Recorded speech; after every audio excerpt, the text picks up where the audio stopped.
मोक्ष से वंचित नहीं होगी अब अज्ञात आत्माएं, हुआ तर्पण। पिंड पूजन मानवता का अनुपम उदाहरण।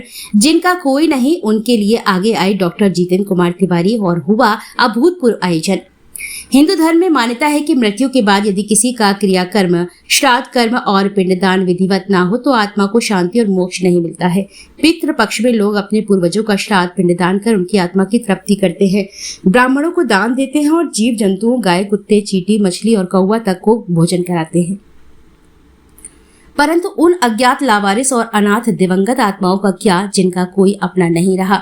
ये वही लोग हैं जो कभी किसी के परिवार का हिस्सा रहे होंगे, लेकिन दुर्घटनाओं, बीमारियों व विपत्तियों में असमय काल के गाल में समा गए। इनमें से कई की पहचान ना हो सकी। अंतिम संस्कार तो हुआ परंतु श्राद्ध और पिंडदान अधूरा ही रह गया। ऐसी आत्माएं आज भी मोक्ष की प्रतीक्षा में हैं।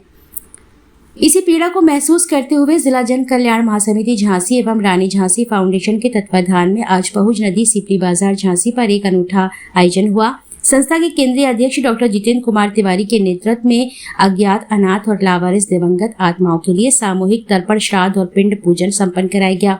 वैदिक ब्राह्मणों और धर्माचार्यों ने गरुड़ पुराण के श्लोकों और वैदिक मंत्रोच्चारण के साथ अनुष्ठान कराया। श्रद्धालुओं ने भी अपने पितरों का स्मरण कर तर्पण अर्पित किया और आत्माओं की शांति के लिए प्रार्थना की। इस अवसर पर धर्माचार्यों ने स्पष्ट किया कि शास्त्रों के अनुसार केवल तर्पण या स्थानीय श्राद्ध से आत्मा को आंशिक शांति मिलती है, किंतु पूर्ण मोक्ष के लिए तीर्थराज गया जी में पिंडदान अनिवार्य है।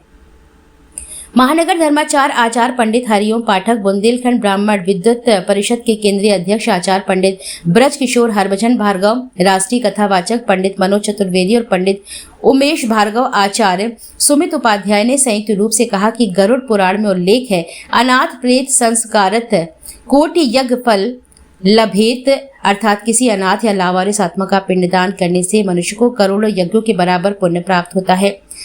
धर्माचार्यों ने बताया कि गया धाम को मोक्ष स्थली कहा गया है। यहाँ की फल्गु नदी, सीताकुंड एवं विष्णुपद वेदी पर किया गया पिंडदान 108 कुलों और 7 पीढ़ियों का उद्धार करता है और यही कारण है कि पितृपक्ष में लाखों तीर्थयात्री देश विदेश से गया जी पहुंचते हैं। कार्यक्रम में संबोधित करते हुए डॉक्टर जितेंद्र तिवारी ने कहा कि गत वर्षों मैंने तर्पण और पिंडदान कराया था, परंतु शास्त्रों में स्पष्ट उल्लेख है कि केवल स्थानीय तर्पण से आत्माओं को पूर्ण मुक्ति नहीं मिलती। जब तक गया जी में श्राद्ध पिंडदान ना किया जाए, कर्म अधूरा माना जाता है।